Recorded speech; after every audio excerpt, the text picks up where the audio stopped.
Bienvenue pour cette exploration passionnante aujourd'hui. On va se pencher sur les tout premiers écrits de Cheikh Anta Diop. C'est une figure intellectuelle, bon, tout le monde le sait, qui a vraiment marqué la pensée africaine, la pensée postcoloniale aussi. On le connaît souvent pour ses ouvrages plus tardifs, mais la source de sa pensée, dans ses articles des années 40-50, c'est parfois un peu moins connu. Tout à fait.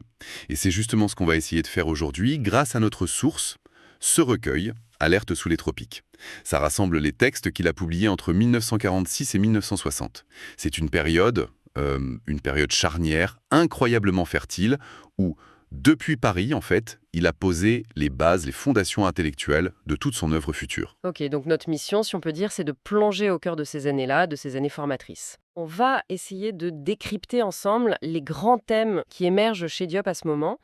Cette nécessité de revisiter l'histoire africaine avec ce lien si débattu avec l'Égypte ancienne, le rôle absolument central qu'il accorde aux langues africaines, sa vision pour l'indépendance politique et puis aussi sa conception du développement culturel et industriel pour le continent. On veut vraiment saisir ce socle intellectuel, quoi. Oui, une période où l'on voit vraiment naître une pensée, on peut dire, radicale, qui cherche à refonder complètement la manière dont l'Afrique se voit et dont elle est vue de l'extérieur aussi. Alors, commençons par le plus connu, peut-être, Kitsang Diop, sa relecture de l'histoire. Diop insiste énormément là-dessus, sur l'importance de l'histoire pour forger une identité collective forte. Surtout face au discours colonial dominant qui, présentait une Afrique sans grand passé avant l'arrivée des Européens. C'est un point de départ absolument essentiel pour lui. Et au cœur de cette démarche, il y a cette thèse, qui a fait et qui fait d'ailleurs toujours couler beaucoup d'encre, l'affirmation que la civilisation égyptienne antique était fondamentalement une civilisation noire africaine. C'est une idée qu'il développera en détail dans Nation, nègre et culture, mais qui est déjà là, bien présente dans ses premiers textes. Ça a dû faire l'effet d'une bombe à l'époque, non? Comment est-ce qu'il défendait cette idée dès ces années-là? Alors, il mobilisait plusieurs types d'arguments, anthropologiques, culturels, bien sûr, mais aussi, et ça c'est très malin, des témoignages d'auteurs grecs et latins anciens. Il cite beaucoup Hérodote, par exemple, qu'on présente comme le père de l'histoire, et qui décrivait les Égyptiens de son temps comme ayant, je cite de mémoire, la peau noire et les cheveux crépus. Ah oui, carrément, oui. Et il ne s'arrête pas là, il s'appuie aussi sur d'autres, comme Volney, un voyageur français du XVIIIe siècle, qui était arrivé à une conclusion assez similaire, en observant les Coptes et les Sphinx. Donc si je comprends bien, il retourne un peu les sources classiques européennes contre le récit dominant de l'époque. C'est ça l'idée. C'est précisément ça. Il utilise ces témoignages, disons, oculaires, antiques, pour accuser les égyptologues modernes, enfin ceux de son temps, d'une forme de falsification. Une falsification motivée, selon lui, par l'idéologie coloniale, par le racisme ambiant, qui ne pouvait tout simplement pas admettre une Égypte noire à l'origine de la civilisation méditerranéenne, et même de la civilisation grecque. Pour Diop, reconnaître l'Égypte comme noire, c'était replacer l'Afrique noire au cœur de l'histoire universelle, lui redonner son rôle fondateur. Ok, d'accord. Et les conséquences de cette relecture, elles vont au-delà de la simple fierté historique, j'imagine? Ah oui, c'est beaucoup plus profond que ça. D'abord, ça offre à l'Afrique noire un passé prestigieux, documenté, qui sape directement les discours d'infériorité qu'on entendait partout à l'époque coloniale. Ensuite, ça lui permet d'imaginer ce qu'il appelle des humanités africaines, fondées sur l'étude de l'Égypte, un peu comme l'Europe a ses humanités gréco-latines. Ça change aussi toute la perspective sur les migrations en Afrique. Pour lui, c'est depuis la vallée du Nil, ce foyer nègre originel, que la culture et les populations ont ensuite rayonné vers le reste du continent. Il voyait des liens concrets? Oui, il voyait des liens, notamment linguistiques. Il trouvait des parentés, par exemple, entre l'égyptien ancien et des langues comme le Wolof, sa propre langue. Ce qui nous amène assez naturellement à l'autre grand pilier de sa pensée de l'époque, la langue. On sait qu'il était très critique envers les intellectuels africains qui écrivaient surtout en langues européennes. Pourquoi est-ce que la langue était si fondamentale pour lui? Pour Diop, c'est simple, c'est le cœur du réacteur. Il est absolument convaincu qu'aucune renaissance culturelle, aucune véritable renaissance, n'est possible sans le développement et l'utilisation des langues africaines, et ce dans tous les domaines, l'éducation, la science, la philosophie, la politique. Pour lui, l'éducation en langue maternelle, c'est pas seulement plus juste, c'est aussi beaucoup plus efficace. Plus efficace. C'est-à-dire? Comment ça? Il donne un exemple qui est resté assez célèbre avec une définition géométrique toute simple. Un point qui se déplace engendre une ligne.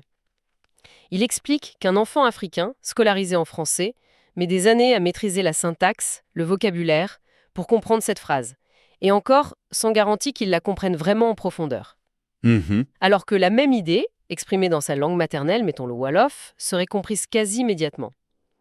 L'usage constant d'une langue étrangère crée, selon lui, une sorte de blocage psychologique.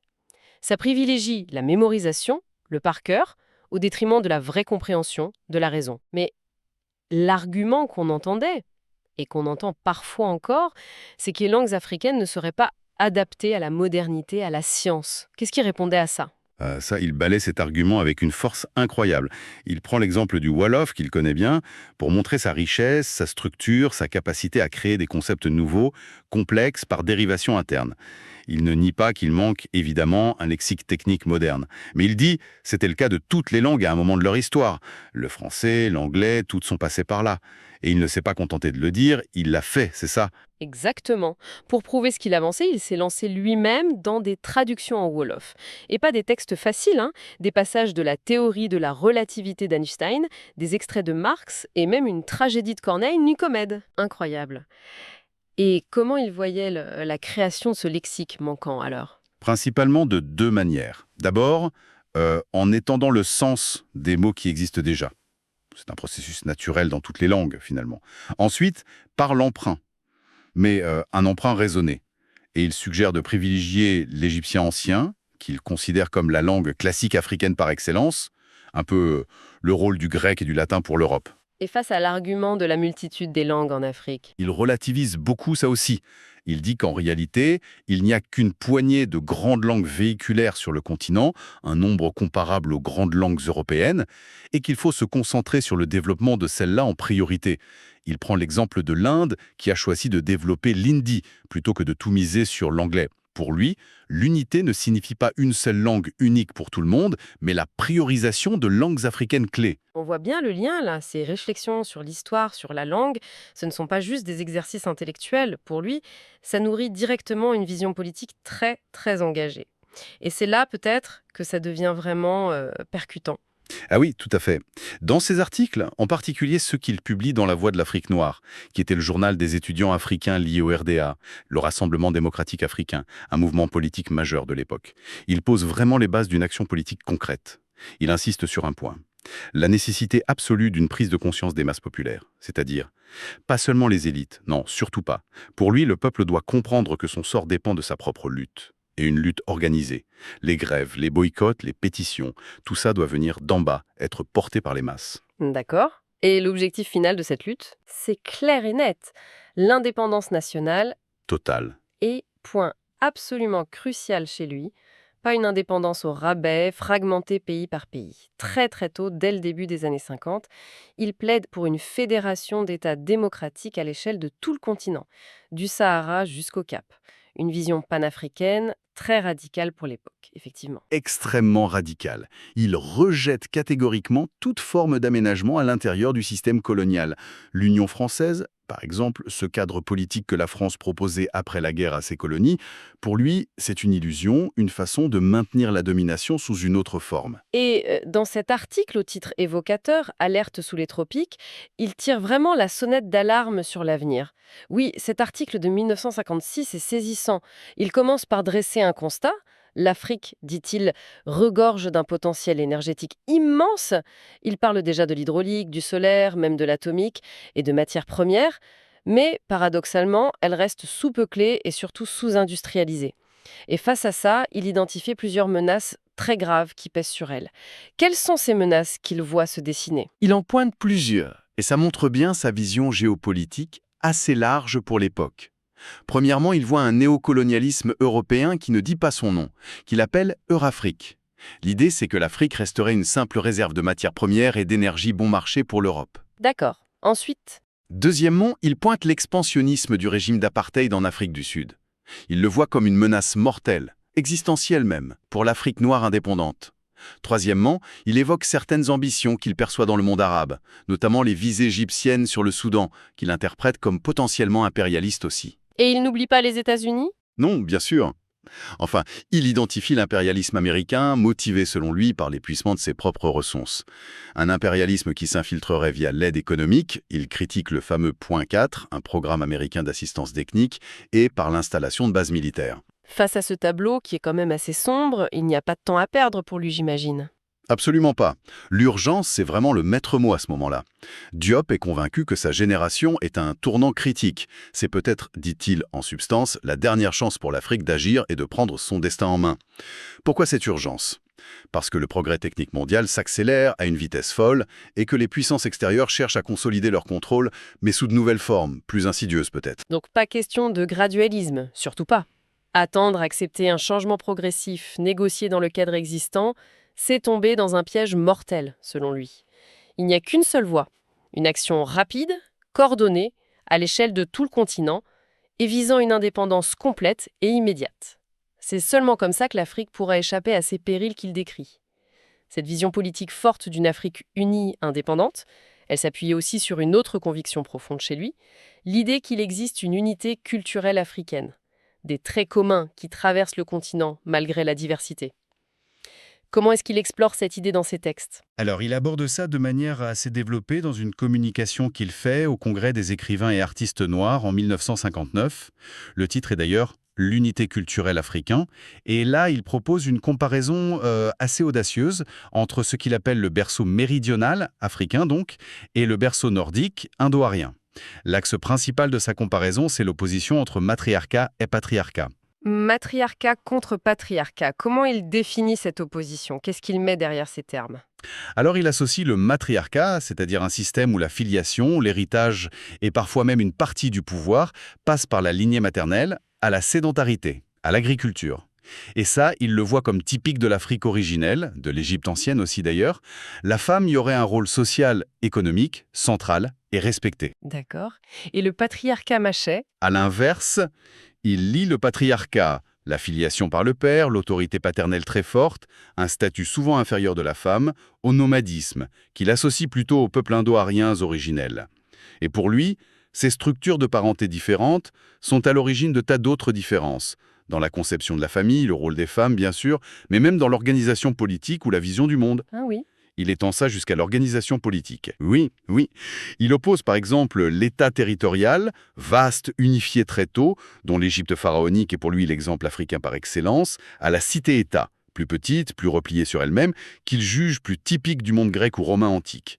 Il va même jusqu'à contraster une sorte d'optimisme fondamental et d'ouverture à l'autre, une xénophilie, dit-il, qu'il perçoit comme africaine, à un certain pessimisme, une méfiance envers l'étranger, une xénophobie qu'il juge plus caractéristique du monde indo-arien. Bon, c'est une grille de lecture assez structurante, disons. En quoi cette analyse des structures culturelles profondes, ça servait son projet global, finalement ? Ce qui est fascinant, c'est que ça vient renforcer son idée centrale, encore une fois. L'Afrique possède son propre modèle de civilisation. Un modèle cohérent, avec ses valeurs, sa logique interne, qui n'est pas juste une copie ratée ou une version inférieure du modèle européen. C'est une façon de construire la fierté, la confiance culturelle. De dire, voilà, nous avons nos propres fondations, elles sont solides, et c'est sur elles qu'on doit bâtir notre avenir. Tout est lié, en fait. Tout est lié. C'est dans cette même logique qu'il aborde aussi, plus brièvement, l'art qui doit être réaliste, au service du peuple, dit-il, dans un premier temps de reconstruction, et la religion, où il suggère de revaloriser le monothéisme africain ancestral face aux religions qu'il considère comme importées. Impressionnant. Si on essaye de synthétiser un peu tout ça, ces premiers écrits de Cheikh Anta Diop sont d'une densité incroyable. On y trouve vraiment les germes de tout ce qui fera sa pensée après.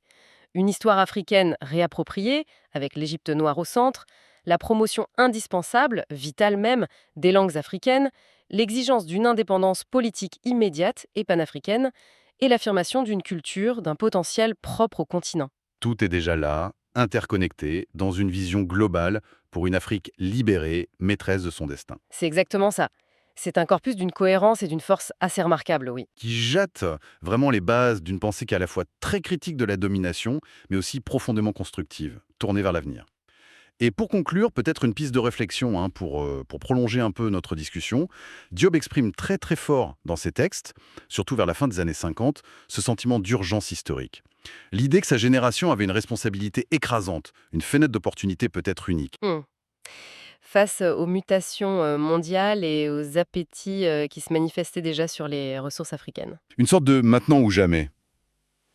Un peu ça, oui. Bon, plusieurs décennies ont passé depuis qu'il écrivait tout ça. La question qu'on peut se poser aujourd'hui, en le relisant, c'est quelle résonance ce sentiment d'urgence, cette idée d'un moment charnière, décisif pour l'avenir du continent, quelle résonance ça peut avoir encore aujourd'hui? Face aux défis actuels qu'on connaît, climatiques, économiques, géopolitiques, et face à la place que l'Afrique cherche, parfois difficilement, à définir pour elle-même dans le monde d'aujourd'hui. Une question qui reste ouverte, effectivement. Absolument. Et que la lecture, ou la relecture de ces textes vraiment stimulants de chez Kanta Diop, nous invite, je crois, à continuer de nous poser.